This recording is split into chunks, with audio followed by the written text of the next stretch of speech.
Hello friends, आज का हमारा टॉपिक है एडिपस द रेक्स या फिर इसे कह सकते हैं एडिपस द किंग। तो एडिपस द रेक्स जो है ये एक ग्रीक ट्रेजेडी है जिसे सोफोक्लिस के द्वारा लिखा गया था। और सोफोक्लिस प्राचीन ग्रीक के एक लेखक थे जिनका समय 496 मतलब 496 ईसा पूर्व से लेकर 405 ईसा पूर्व तक माना जाता है। एडिपस रेक्स को पहली बार 429 ईसा पूर्व के आसपास परफॉर्म किया गया था। इस टॉपिक का थीम है sight versus blindness, fate versus free will, action versus punishment. साथ ही साथ इसमें प्लेग की एक बीमारी हो जाती है थीप्स में, उसके बारे में भी इसमें डिस्कशन किया गया है। चलिए इसके मेन कैरेक्टर्स के बारे में हम लोग जान लेते हैं। First character Laius, king of Thebes, Thebes का राजा।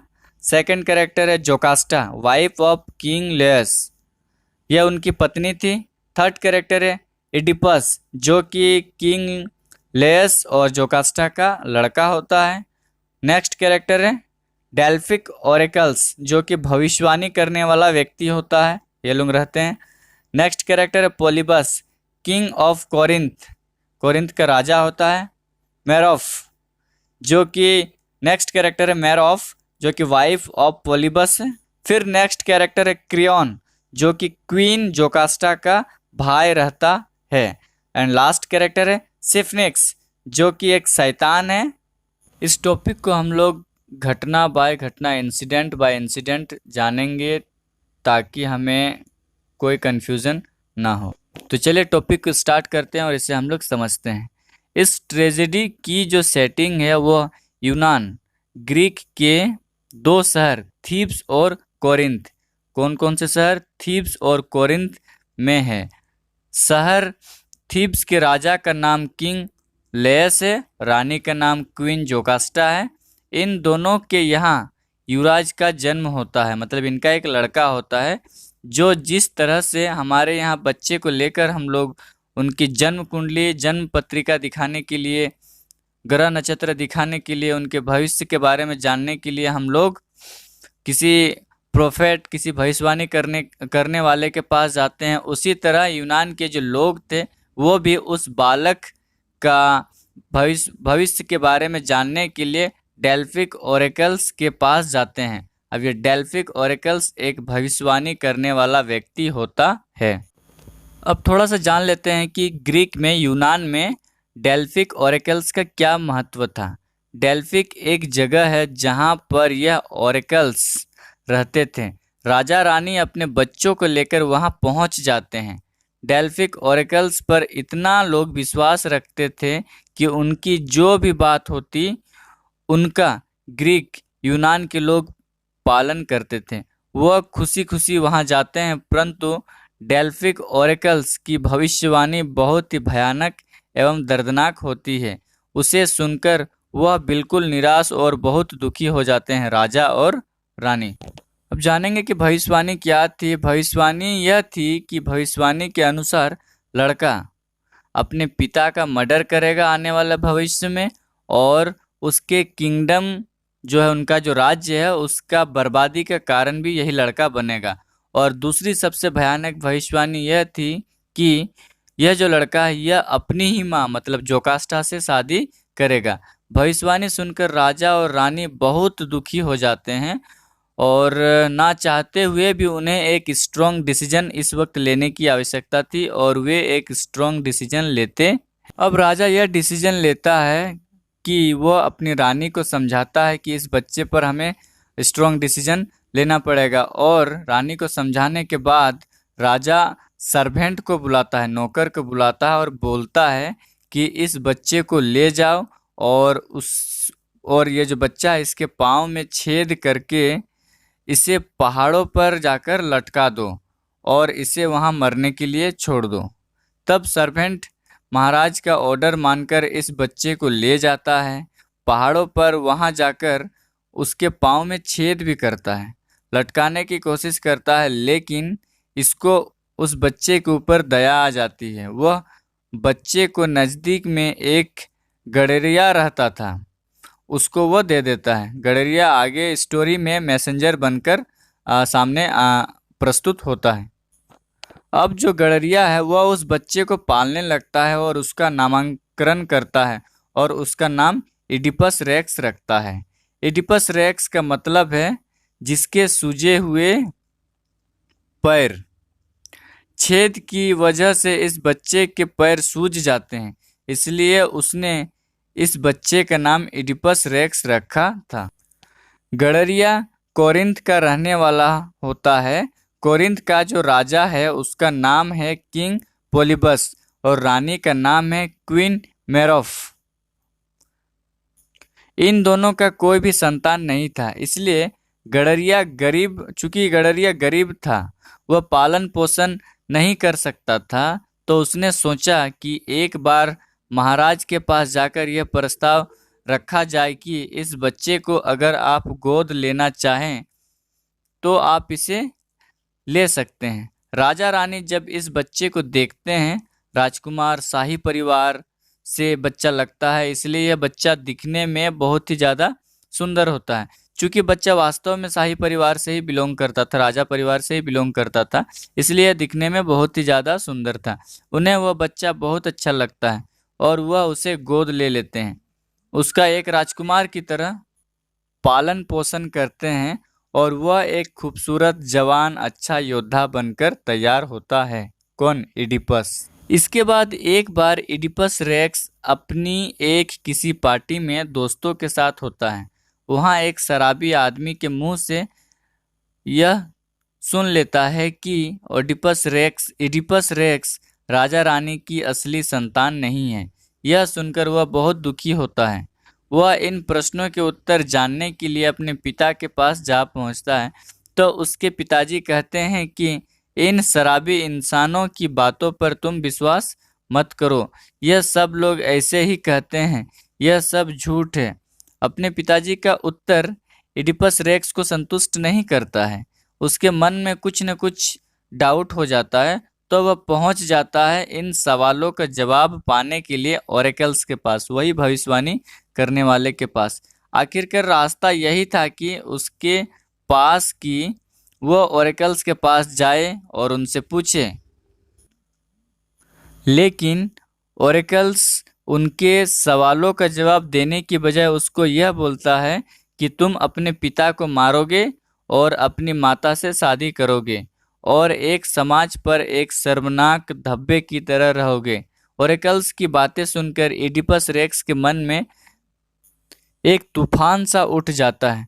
वह बहुत ही ज़्यादा निराश हो जाता है और वह यह भविष्यवाणी सुनकर दुखी हो जाता है और दुखी होकर वह अपने घर से निकल जाता है। अपने ही ख्यालों में डूबा हुआ जा रहा होता है वह, तो एक संकरा रास्ता मिलता है, मतलब एक नैरो रोड उसको मिलता है, जिसमें सामने से एक शाही सवारी आ रही होती है, जिसमें एक बुजुर्ग आदमी होता है। उसके साथ कुछ नौकर भी होते हैं, तो वह नौकर इडिपस रेक्स को रास्ते से हटा देते हैं। इस वजह से इडिपस को गुस्सा आ जाता है, क्योंकि वह पहले से उसके मन में ऑलरेडी कुछ चल रहा था, वह टेंशन में था, और दूसरा ये नौकर लोग उसे रास्ते से हटा देते हैं, जिस वजह से इडिपस जो है वह बहुत ही ज़्यादा गुस्से में आ जाता है, जिस कारण से वह उन सैनिकों पर हमला कर देता है, जिससे उन दोनों के बीच, मतलब सैनिक और इडिपस के बीच युद्ध छिड़ जाता है और वह अकेला ही उन सैनिकों को मार देता है। और साथ ही साथ वो जो रथ पर जो बूढ़ा व्यक्ति बैठा हुआ था उसको भी जान से मार देता है।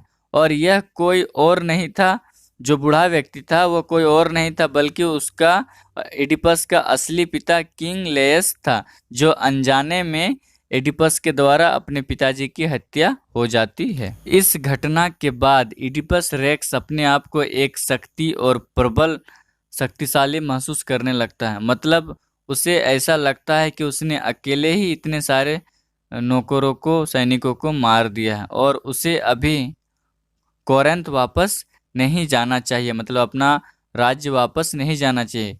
वह यह सोचता है कि अभी वह कोरिन्थ जाएगा नहीं, ग्रीक में इधर उधर घूमेगा, ताकि वह ओरेकल्स की भविष्यवाणी से बच सके। दूसरी ओर कुछ समय बाद थीब्स के किंग लेयस की मृत्यु की खबर उसके राज्य में पहुंच जाती है कि राजा की हत्या हो गई है। अब एक नया कैरेक्टर्स का यहाँ पर एंट्री होता है जिसका नाम है क्रियोन। क्रियोन लेयस का साला था और क्वीन जोकास्टा का भाई था। तो वह यह घोषणा करता है कि इस शहर को सिफनिक्स, जो एक शैतान है, वह महिला और सिंह दोनों का मिश्रण के रूप में है, उससे यदि कोई हमें बचाएगा तो वही हमारा जो राज्य है थिब्स उसका अगला राजा होगा और उसकी शादी क्वीन जोकास्टा से की जाएगी, क्योंकि किंग लेयस जो थे उनकी तो डेथ हो चुकी थी। ओके, इस वजह से यह घोषणा करता है कि जो भी बचाएगा वो इस राज्य का नया राजा बनेगा और क्वीन जोकास्टा से उसकी शादी की जाएगी। अब क्या होता है, सिफनिक्स सिफनिक्स जो है गेट ऑफ थीब्स के एंट्रेंस पर रहती है और वहां से आने जाने वाले हर एक इंसान से यह प्रश्न पूछती है कि अगर वह उसके प्रश्न का जवाब नहीं दे पाता है तो वह उसे खा जाती है। मतलब उसके सवाल का जवाब नहीं दे पाया तो वह उसे खा जाएगी। और यह अनाउंसमेंट जो होता है पूरे राज्य में कर दिया जाता है कि जो भी हमें इस सिफनिक्स से बचाएगा वही इस राज्य का राजा बनेगा। किसी तरीके से यह अनाउंसमेंट इडिपस रेक्स के पास भी पहुंच जाती है, उसे भी यह अनाउंसमेंट सुनने को मिलता है। इस घोषणा को सुनकर वह सोचता है कि क्यों ना थीब्स की ओर बढ़ा जाए। अगर उसने सिफनिक्स के सवालों का जवाब दे दिया तो वह वहां का राजा बन जाएगा और अगर नहीं दे पाया तो ज़्यादा से ज़्यादा वह उसे खा जाएगी और भविष्यवाणी से तो कम से कम बच जाऊंगा, ऐसा कौन सोचता है, इडिपस। उसके बाद वह थीब्स की एंट्रेंस की ओर निकल पड़ता है। जैसे ही वो वहां पर पहुंचता है तो सिफनिक्स उससे पूछने लगती है कि या तो मेरे सवालों का जवाब दो या फिर मैं तुम्हें खा जाऊंगी। तो वह पहला सवाल पूछने लगती है कि मैं सुबह सुबह अपनी 4 टांग के ऊपर चलती हूँ, मतलब 4 टांगों पर चलती हूँ, दोपहर तक मेरी टांगें 2 हो जाती है और शाम जैसे होता है मेरी 3 टांगें हो जाती है। जैसे जैसे मेरी टांग में बढ़ती जाती है मैं उतना कमज़ोर भी हो जाती हूँ और मेरे अंदर जो ताकत है वो भी समय के साथ धीरे धीरे कम होता चला जाता है। मेरे सवाल का जवाब दो नहीं तो मैं तुम्हें खा जाऊंगी। इस तरीके का सवाल वो जो सिफनिक्स है वो करती है इडिपस रेक्स से। इडिपस रेक्स सवालों को बड़े ध्यान से सुनता है और उसकी ओर देखता है तो वो देख पाता है कि जो सिफनिक्स है उसका जो जीव है, उसकी जो जीव है वो लपलपा रही है और होंठ आगे की ओर होते हुए, मतलब क्या उसके जो जीभ है वो आगे की ओर बढ़ रहे हैं इसे खाने के लिए, जैसे कि वह मानो इंतजार कर रही है कि यह जवाब ना दे और मैं इसे खा जाऊंगी। इतने में क्या होता है कि एडिपस रेक्स उसके सवाल का जवाब देता है कि वह है ह्यूमन बीइंग। कौन है? ह्यूमन बीइंग, मानव। क्योंकि ह्यूमन बीइंग जब छोटा बच्चा होता है तब वह बाल अवस्था में अपनी 4 टांग के ऊपर चलता है, मतलब दोनों हाथ और दोनों पैरों के सहारे वो मोड़कर चलता है। ठीक है, जब वो जवान हो जाता है तो वो अपने दोनों टांगों से चलता है और जब वह बुढ़ापा में चला जाता है तो वह सहारे के लिए एक लकड़ी के इस्तेमाल करता है, मतलब उसके खुद के 2 पैर और एक लकड़ी, टोटल 3 पैर। और जैसे जैसे समय बीतता चला जाता है वो व्यक्ति धीरे धीरे कमजोर होता जाता है। और इस तरीके से ये जो जवाब है वो बिल्कुल ही सही जवाब था। उसके बाद जो एडिपस होता है सारे सवालों का जवाब सही देने के बाद वह सिफनिक्स को मार देता है और अपने जो अनाउंसमेंट हुआ था उस पर वह पूरी तरीके से खरा उतरता है। तो फाइनली क्या होता है कि थीब्स का राजा जो है एडिपस को बना दिया जाता है और उसकी शादी जोकास्टा से की जाती है। भले अनजाने में ही सही, पर इसकी शादी इसकी माँ के साथ हो जाती है। पहला गलती कि यह अपने पापा को अनजाने में मार देता है, दूसरी शादी इसकी माँ से यहाँ भी अनजाने में हो जाती है। फिर एडिपस और जोकास्टा, इन दोनों से 2 पुत्र और 2 पुत्रियां होती हैं। फिर कुछ टाइम के बाद थीब्स में एक महामारी फैलती है, प्लेग फैल जाती है, काफ़ी लोग ग्रसित हो जाते हैं। तो लोग ओरेकल्स के पास जाते हैं फिर भविष्यवाणी के लिए कि यह बीमारी कैसे ठीक होगी, यह बीमारी क्यों फैली है, इसका समाधान क्या है, इसकी जानकारी लेने के लिए ये लोग ओरेकल्स के पास जाते हैं। तो ओरेकल्स बताता है भविष्यवाणी करते हुए कि जब तक किंग लेयस, मतलब ये जो थीब्स है यहाँ का जो राजा था, उसके हत्यारे को नहीं पकड़ा जाए, उसे जब तक बाहर ना निकाला जाए, उसे जब तक ना मारा जाए, मारा जाए मतलब क्या कि उसे इस राज्य से जब तक बाहर नहीं निकाला जाए तब तक यह बीमारी समाप्त नहीं हो सकती है, ऐसा वह भविष्यवाणी करता है। फिर कुछ टाइम के बाद इडिपस को पता चलता है कि अपने वास्तविकता के बारे में कि यह जो लड़का है, मतलब यह इडिपस जो है वह जिसे मारा है वह उसके वास्तविक पिता थे किंग लेयस, और जिससे वह अभी विवाह किया है वह उसकी वास्तविक माँ क्वीन जोकास्टा है। इस गलत कार्य को जब वह जान जाता है कि मेरे द्वारा अनजाने में ही से ये इतनी बड़ी गलत कार्य काम हुई है, तो वह बहुत ही ज़्यादा शर्मिंदगी महसूस कर रहा होता है उस वक्त। और फाइनली इसके पश्चाताप के लिए वह अपनी दोनों आँखों को फोड़ लेता है और वह खुद को अपने राज्य से क्या निष्कासित कर लेता है, अपने आप को बाहर निकाल लेता है और इधर उधर भटकने लगता है। और उधर उसकी जो माँ थी, मतलब पहले माँ थी जोकास्टा, अभी तो उसकी पत्नी हो गई, वह भी अपने आप को संभाल नहीं पाती है इस गलत कार्य के वजह से, और वह भी फांसी लगाकर मर जाती है।